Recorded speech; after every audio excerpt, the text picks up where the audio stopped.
अरे क्या हुआ? ये वीडियो विदेश का नहीं बल्कि अपने ही देश का है। कहते हैं किसी भी देश का विकास उसकी सड़क सुविधा और हाई टेक्नोलॉजी से पता लगाया जा सकता है। और अब तो आप समझ ही गए होंगे कि हमारा देश विकास की एक और नई गाथा लिखने की तैयारी कर चुका है। चलिए बिना टाल मटोल किए आपको पूरी खबर बताते हैं।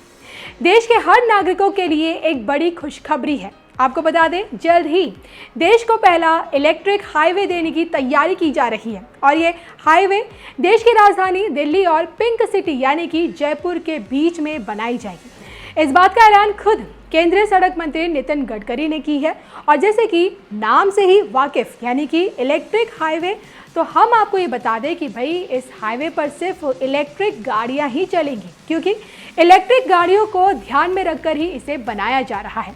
इसके बनने के बाद देश में इलेक्ट्रिक वाहनों को भी बढ़ावा मिलेगा। सड़क सुविधा को लेकर हर दिन अपना देश देखिए नई नई तकनीक को जोड़ता चला जा रहा है।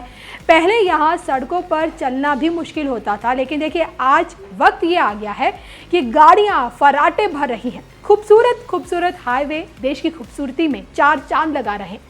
जाहिर सी बात है, आप सभी के जहन में एक सवाल तो ज़रूर परेशान कर रहा होगा, आखिरकार ये इलेक्ट्रिक हाईवे क्या है और ये काम कैसे करता है। तो चलिए आपको इसके बारे में भी बताते हैं।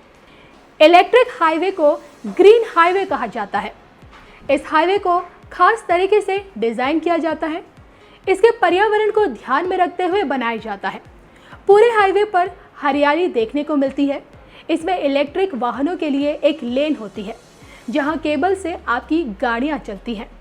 तो ये कहना बिल्कुल गलत नहीं होगा कि इलेक्ट्रिक वाहनों के बाद अब इलेक्ट्रिक हाईवे पर भी सरकार का पूरा फोकस है और इस इलेक्ट्रिक हाईवे के बनने के बाद आपके सफ़र का टाइम 3 गुना तक कम हो जाएगा। चलिए जानते हैं सरकार के इस खास प्लान से जुड़ी हर एक बात को, जो आपके सफ़र को बनाएगी बेहद आसान। दिल्ली से जयपुर के बीच हाईवे बनेगा। हाईवे की लंबाई 200 किलोमीटर है। दिल्ली मुंबई एक्सप्रेसवे के साथ ही एक नई लेन भी बनेगी।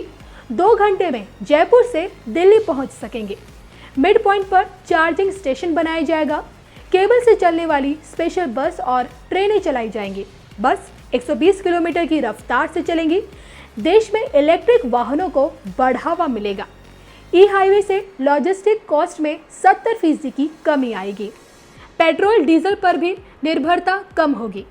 तो आपको बता दें, दुनिया के कई अलग अलग देशों में पहले से ही इलेक्ट्रिक हाईवे का इस्तेमाल किया जा रहा है। इलेक्ट्रिक हाईवे को बनाने के लिए 3 अलग अलग तरह की टेक्नोलॉजी का इस्तेमाल किया जाता है, लेकिन भारत में जिस इलेक्ट्रिक हाईवे को बनाया जा रहा है, इसके लिए सरकार स्वीडन की अलग अलग कंपनियों से बात कर रही है। और इसलिए आप ये मान सकते हैं कि स्वीडन की टेक्नोलॉजी के आधार पर ही भारत में इलेक्ट्रिक हाईवे को तैयार किया जाएगा। चलिए अब आपको स्वीडन की टेक्नोलॉजी से भी वाकिफ करा देते हैं, जिसके बाद आप आसानी से समझ सकते हैं। स्वीडन में हाईवे बनाने के लिए पेंटोग्राफ मॉडल का इस्तेमाल होता है। भारत में इस मॉडल का इस्तेमाल ट्रेनों में किया जाता है। इस मॉडल में सड़क के ऊपर एक वायर लगाया जाता है जिसमें इलेक्ट्रिसिटी फ्लो होती है। इससे वाहन में इलेक्ट्रिसिटी सप्लाई होती है।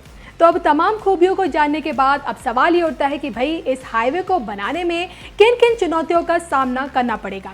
आपको ये ज़रूर बता दें, इलेक्ट्रिक हाईवे बनाने की राह में तमाम चुनौतियां सामने आएंगी, लेकिन इन चुनौतियों का सामना करते हुए इस हाईवे को तैयार किया जाएगा। चलिए आपको इससे जुड़ी 5 चुनौतियों के बारे में अब हम आपको बताते हैं। चुनौती नंबर 1, भारत का इंफ्रास्ट्रक्चर डेवलप करना। चुनौती नंबर 2, इलेक्ट्रिक हाईवे को बनाने में ज़्यादा खर्चा। चुनौती नंबर 3, निर्माण कार्य में समय का ज़्यादा लगना। चुनौती नंबर 4, पेट्रोल डीजल वाले वाहनों को इलेक्ट्रिक वाहनों में बदलना। चुनौती नंबर 5, इलेक्ट्रिक वाहनों के लिए बैटरी बनाना। तो आपको बता दें कि एक्सप्रेसवे के दोनों तरफ बिजली की लाइन बिछाई जाएंगी और जिस पर 80 टन तक वजन ढोने वाले ट्रक रफ्तार भरते नजर आएंगे। इससे कम समय में सामान को एक शहर से दूसरे शहर पहुंचाया जा सकेगा और साथ ही साथ इलेक्ट्रिक बसों के जरिए आम लोग भी करीब करीब आधे समय में प्रदूषण मुक्त सफर का आनंद उठा सकेंगे।